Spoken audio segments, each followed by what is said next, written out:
नोएडा की एक बहुमंजिला सोसाइटी में एसी फटने से भीषण आग लग गई, जिससे कई फ्लैट आग की चपेट में आ गए। मामला नोएडा के सेक्टर 100 के लोटस सोसाइटी का है। एसी में ब्लास्ट होने से पूरा फ्लैट आग की चपेट में आ गया, जिससे सोसाइटी में रहने वाले लोगों में अफरा तफरी मच गई। फ्लैट में एसी फटने के बाद और भी कई दूसरे फ्लैट्स आग की चपेट में आ गए। ऐसे में लोगों के बीच इस वक्त सबसे बड़ा सवाल है कि एसी क्यों फट जाते हैं और इस तरह की घटनाओं से बचने के लिए क्या करना चाहिए, क्योंकि गर्मी की वजह से बड़ी संख्या में लोग एसी का इस्तेमाल फिलहाल कर रहे हैं। और ऐसे में आपको बताते हैं कि एसी का इस्तेमाल करते समय किन बातों का ध्यान रखना बेहद ज़रूरी होता है, ताकि एसी फटने जैसी दुर्घटनाओं से बचा जा सके।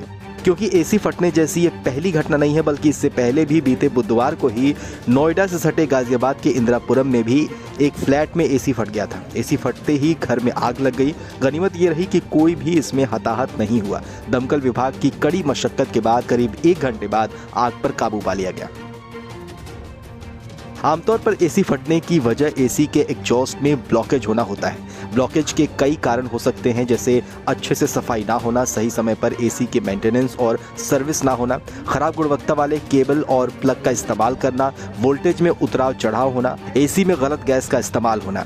एसी के अंदर कंडेंसर पर गंदगी, मैल जमा होने के चलते समस्या खड़ी हो जाती है। गंदगी के चलते एसी गर्मी को बाहर निकाल नहीं पाता है। नतीजतन बिना बंद हुए ही एसी लगातार चलता रहता है और फिर वो कुछ समय बाद ब्लास्ट हो जाता है। इसके अलावा कई बार खराब वायरिंग की वजह से भी एसी में आग लगने और ब्लास्ट जैसी समस्या हो सकती है।